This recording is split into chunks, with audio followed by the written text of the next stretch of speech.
Hi all, this is Palak Nanak studying MBBS and welcome to my YouTube channel.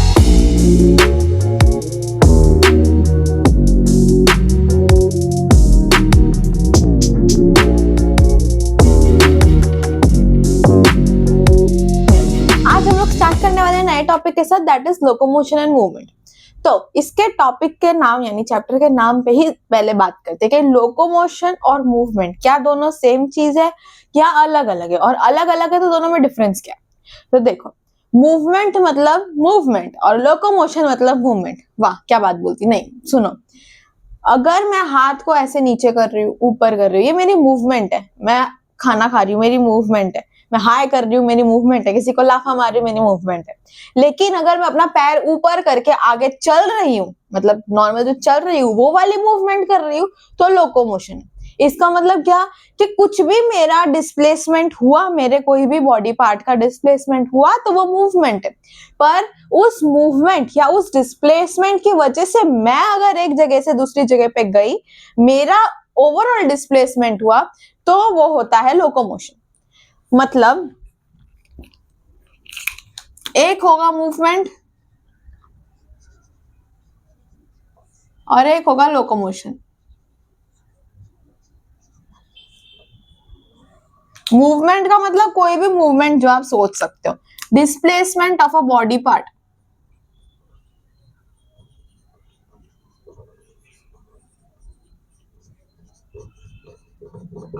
पर उस movement की वजह से अगर उस बॉडी ओवरऑल का डिस्प्लेसमेंट हुआ तो वो हुआ लोकोमोशन। तो इससे क्या मैं ऐसा बोल सकती हूँ कि all movements can lead to locomotion, all locomotion are movements but all movements can not lead to locomotion. समझो, ऑल लोकोमोशन आर मूवमेंट मतलब जितनी बार भी मैं चल रही हूँ, आगे बढ़ रही हूँ, उतनी बार मैं मूवमेंट तो कर रही हूँ, but all movements are not locomotion.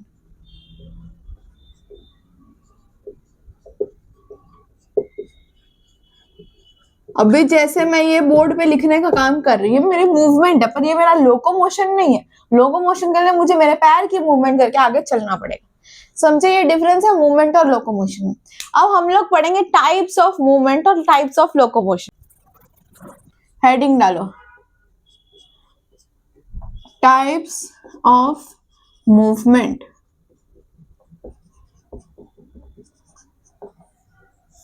सबसे पहली हो सकती है अमीबॉइड मूवमेंट।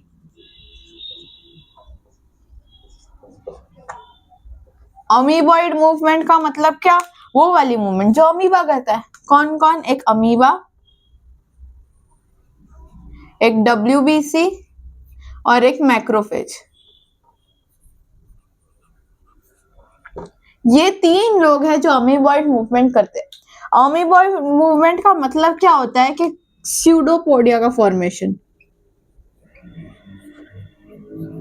उसका शेप कैसा होता है? इरेग्युलर, कोई भी शेप का होता है, और वो कैसे भी कहीं भी स्क्वीज होकर चला जाता है। हमको डब्ल्यूबीसी बेस से भी यही चाहिए कि कहीं पर भी अगर इन्फेक्शन आए, कोई भी एंटीजन आए, तो तुरंत वहां पे जाके उसे मारे। तो कहीं पे भी जाने की क्षमता तो नहीं चाहिए ना, इसलिए वो इरेगुलर शेप होता है। और ये जो उसके पैर होते हैं उसको सूडोपोडिया बोलते हैं। सूडो क्यों? क्योंकि असली नहीं है, पोडिया यानी पैर, तो असली नहीं है, इसलिए सूडोपोडिया बोलते हैं। जो अपने आप को ऐसे थोड़ा बहुत शेप इधर उधर करके ये लोग कहीं से भी पास हो सकते हैं। कहाँ कहाँ पे देखने मिलता है? अमीबा, डब्ल्यूबीसी और मैक्रोफेज में। दूसरा है हमारे पास मूवमेंट जो है सीलियरी मूवमेंट।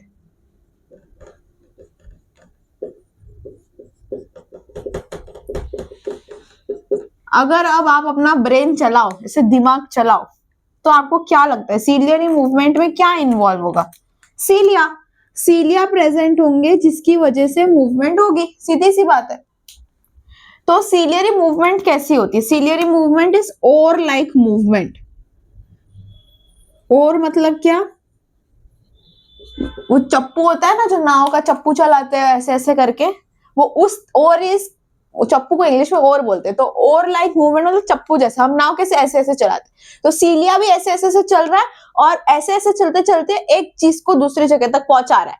मतलब कि फॉर एन एग्जाम्पल एक respiratory tract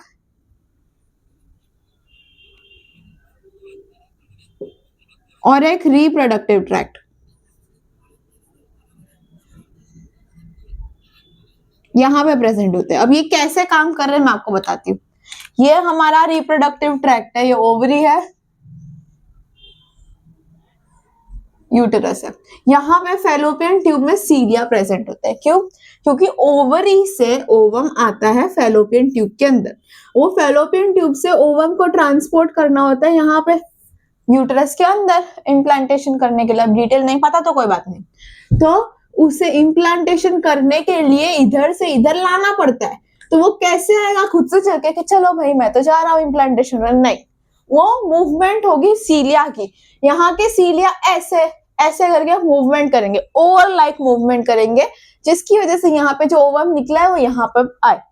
similarly respiratory tract, हमारा जो ट्रैकिया है उसके अंदर भी सीलियरी एपिथेलियम प्रेजेंट होते हैं। सीलियरी एपिथेलियम का मतलब कैसे एपिथेलियम जिसमें सीलिया हो, सीलिएटेड एपिथेलियम होता है।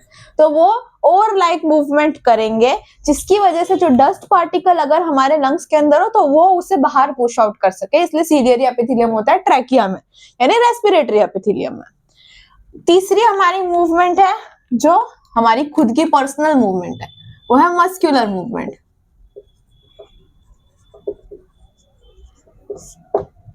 यानी वो जो बाइसेप्स मारते हैं, ये हमारी मस्क्यूलर मूवमेंट है। तो जो हमारे मसल्स है बॉडी के, मसल्स ऑफ ह्यूमन बॉडी, वो करते हैं मस्क्यूलर मूवमेंट। सिंपल, ये है हमारे टाइप्स ऑफ मूवमेंट। अब मैं बताती हूँ आपको टाइप्स ऑफ लोकोमोशन। लोकोमोशन का मतलब तो हमें समझ में आ गया कि एक जगह से दूसरी जगह ट्रांसपोर्ट होना चाहिए, तो ही लोकोमोशन कहलाया जाएगा। अभी टाइप्स ऑफ लोकोमोशन में कौन कौन सा है? सबसे पहला हम हाइड्रा की बात करेंगे, फिर पैरामीशियम,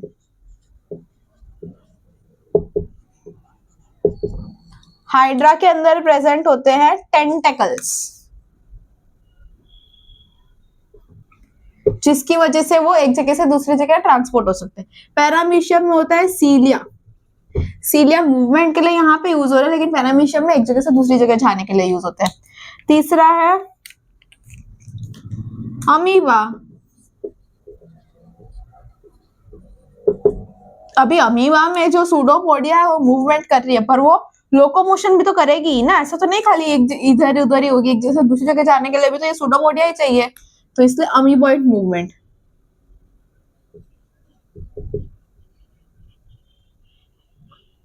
या फिर सूडोपोडिया। और खास कोई एक हम भूल रहे हैं, वो कौन है? हम इंसान। हम क्या यूज करते हैं? लिम्स। लिम्स यानी हमारे पैर, आगे चलने के लिए। समझे इतना? चालू करते हैं हमारे मेन टॉपिक पर से, दैट इज मसल्स। अभी तक जो हम लोग पढ़ रहे थे वो चुनचु मुंचु था, वो आपको ओरिएंट करने के लिए था कि अच्छा ये नया टॉपिक हमने शुरू कर दिया। मेन शुरुआत यहीं से हो रही है, मसल से। Muscles are mesodermal in origin.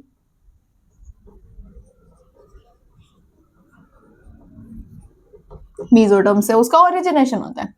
दूसरा, constitute 40 to 50% of our total body wait.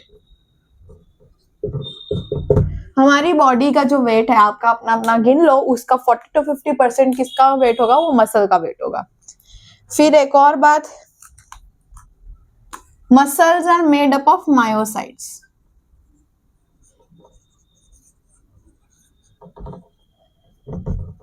that are held together with connective tissue। इसका मतलब क्या हुआ? इसका मतलब वही जो मैंने लिखा है कि मसल के जो सेल्स होते हैं उसे हम लोग बोलते हैं मायोसाइट्स। वो मायोसाइट सेल्स एक साथ इकट्ठे होते हैं तब मसल बनेगा ना, तो वो एक साथ कैसे इकट्ठे होते हैं? कनेक्टिव टिश्यू से होल्ड करके रखता है। इसकी डिटेल में एग्जैक्ट इसके बाद बताऊंगी, जिसके लिए आपको वेट करने की जरूरत नहीं है, पर अभी के लिए इतना समझो कि मायोसाइट्स अपने आप को होल्ड करके रखता है with the help of connective tissue. एक खास बात मैं आपको बताना चाहती हूँ, हमारी बॉडी के अंदर टोटल 639 मसल्स है। चलो अब ये जो मसल्स हैं हमारे पास, इन मसल की कोई खासियत है, और वो खासियत क्या है वो आपको जानने के लिए जरूरी है। उनकी खासियत है CEE। ये है हमारे सबके, मेरे और आपके मसल की खासियत। सी से मसल के अंदर होता है कॉन्ट्रैक्टिलिटी, ई से एक्साइटेबिलिटी, ई से एक्सटेंसिबिलिटी,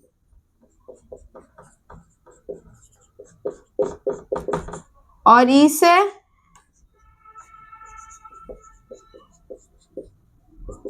इलास्टिसिटी। चलो ये चार है हमारे मसल के फंक्शन। कैसे है पता चला कि मसल कॉन्ट्रैक्ट कर सकती है, कैसे पता चला कि मसल एक्साइट हो सकती है, एक्सटेंड हो सकती है, इलास्टिक कैसे पता चला वो मैं आपको बताती हूँ। सबसे पहले तो मसल जो है वो अपना जो नॉर्मल साइज होता है उससे 1/3 या 1/2 जितना कॉन्ट्रैक्ट हो सकती है, कैन कॉन्ट्रैक्ट अप टू 1/3 और 1/4 the size, 1/2 the size of itself, इसलिए वो कॉन्ट्रैक्ट कर सकते हैं, तो कॉन्ट्रैक्टेबिलिटी। फिर दूसरा है इलास्टिसिटी करते हैं। अगर मैं इलास्टिक कोई रबर बैंड लूं, उसे जोर से खींचू ऐसे तो लंबी हो जाएगी, और छोड़ दूं तो वापस से वो अपने नॉर्मल साइज में आ जाएगी। सिमिलरली मसल्स में उसको अगर मैं बहुत कॉन्ट्रैक्ट करूं और उसे छोड़ दूं स्प्रिंग की तरह, वो वापस से अपने नॉर्मल साइज में आ जाएगा। तो क्योंकि वो इतना कॉन्ट्रैक्ट होने के बाद वो अपने नॉर्मल साइज पे आ सकता है, तो इसका मतलब कि वो इलास्टिक है, तो इसलिए इलास्टिसिटी। बचा एक्साइटेबिलिटी और एक्सटेंसिबिलिटी। अब कोई भी स्टिम्युल, अभी मैंने, ठीक है मैं आपको बताती हूँ, कोई भी स्टिम्युलस हो,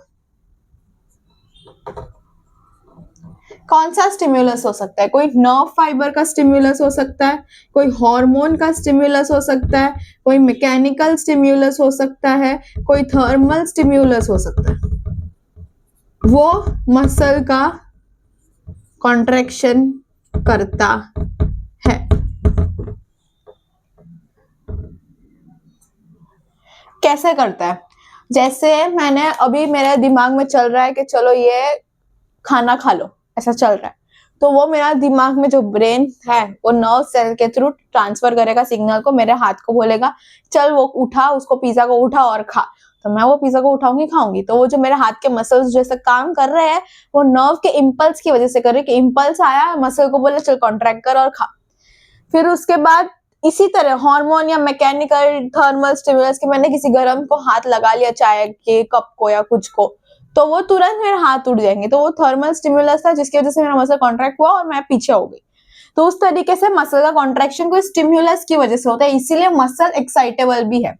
प्लस एडिशनली कि अगर मैं मसल, कोई बड़ी सी मसल हो, उसका स्टिमुलस सिर्फ एक साइड पे दूं, तो इमीडिएटली वो पूरा का पूरा स्टिमुलस पूरे मसल पे फैल जाता है, वो एक्सटेंड कर जाता है पूरे मसल को। ऐसा नहीं मुझे हर साइड में अलग अलग स्टिमुलस देना पड़ेगा, चाहिए कि चल ये वाला कॉन्ट्रैक्ट कर, ये वाला साइड कॉन्ट्रैक्ट कर, नहीं, पूरे मसल को कॉन्ट्रैक्ट करने के लिए एक stimulus is more than enough, इसीलिए वो क्या है, एक्सटेंसिबिलिटी।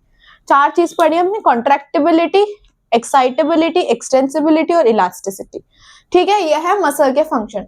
अब क्योंकि मैं इस बारे में आपको बात कर रही थी मायोसाइट्स के बारे में, तो अब हम लोग पढ़ते हैं structure of a muscle fibre.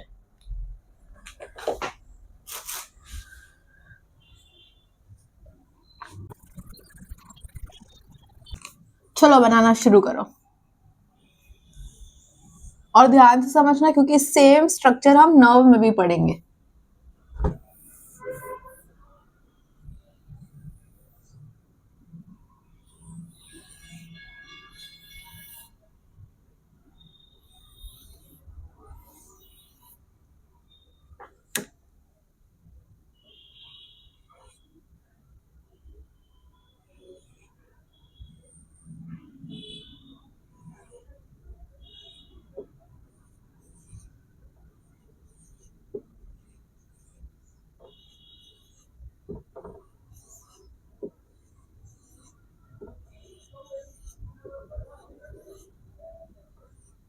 चलो, ये है हमारा मसल फाइबर। ये एक नॉर्मल मसल फाइबर है। अब तुम्हें क्या करना है, इस मसल फाइबर को गिफ्ट रैप करके देना है अपने दोस्त को। एक मसल फाइबर नहीं, आपके पास बहुत सारे मसल फाइबर है। मसल फाइबर समझ लो कि माचिस, स्ट्रॉ ऐसा समझो कि स्ट्रॉ है बहुत सारे, वो सब बहुत सारे स्ट्रॉस आपको अपने फ्रेंड को एज ए गिफ्ट रैप करके देना है। तो आप वो कैसे रैप करोगे, तो मैं आपको बताती हूँ आप कैसे रैप करोगे। जो पहले एक स्ट्रॉ लोगे, हर एक स्ट्रॉ को आप कवर करोगे एक गिफ्ट रैप से, क्योंकि हर स्ट्रॉ की अपनी पहचान है ना।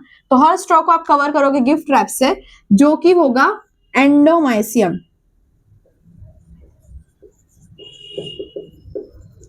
इसका मतलब क्या कि मसल फाइबर जो है वो प्रेजेंट होते हैं अलग अलग। वो बहुत सारे जो मसल फाइबर है उसको एक साथ में रखने के लिए बीच में प्रेजेंट होता है कनेक्टिव टिश्यू, जिसे हम लोग बोलते हैं एंडोमाइसियम। समझे इतना? अगर आपको हर स्ट्रॉ को अलग अलग गिफ्ट रैप नहीं करना है तो आप ऐसे समझ लो कि एक स्ट्रॉ का बंडल है, उसके साथ आपने थोड़ा सा कॉटन या फिर कुछ ऐसा भर दिया जिसकी वजह से थोड़ा बबल रैप जो होता है या कॉटन ऐसा कुछ रख दिया, तो वही है एंडोमाइसियम। ये बंडल ऑफ स्ट्रॉ है, उसके बीच में उसको कनेक्टिव टिश्यू की मदद से वो जोड़ के रखा है उस स्ट्रॉ को, तो वो एंडोमाइसियम है। इतना समझे? ऐसे मैंने एक एंडोमाइसियम वाला बल्क लिया, एक दूसरा फाइबर वाला बल्क लिया, स्ट्रॉ वाला बल्क लिया, ऐसे बहुत सारे स्ट्रॉ वाले बल्क लिए। तो हर स्ट्रॉ के जो बंडल है उसे मैं बोलूंगी फेसिकल, हर स्ट्रॉ के बंडल को।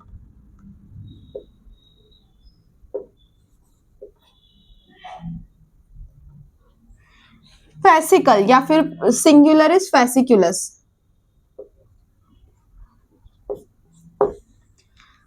हर स्ट्रॉ के बंडल को मैं फेसिकुलस बोलूंगी। ऐसे मेरे पास एक स्ट्रॉ का बंडल है, दूसरे स्ट्रॉ का बंडल है, तीसरे स्ट्रॉ का बंडल है, चौथे स्ट्रॉ का बंडल है। पर मैंने क्या किया, हर स्ट्रॉ के बंडल को इंडिविजुअली रैप किया एक और गिफ्ट रैपर से। तो उस रैपर को मैं, जो ये रैप करा हुआ होगा, इसे मैं बोलूंगी पेरीमाइसियम।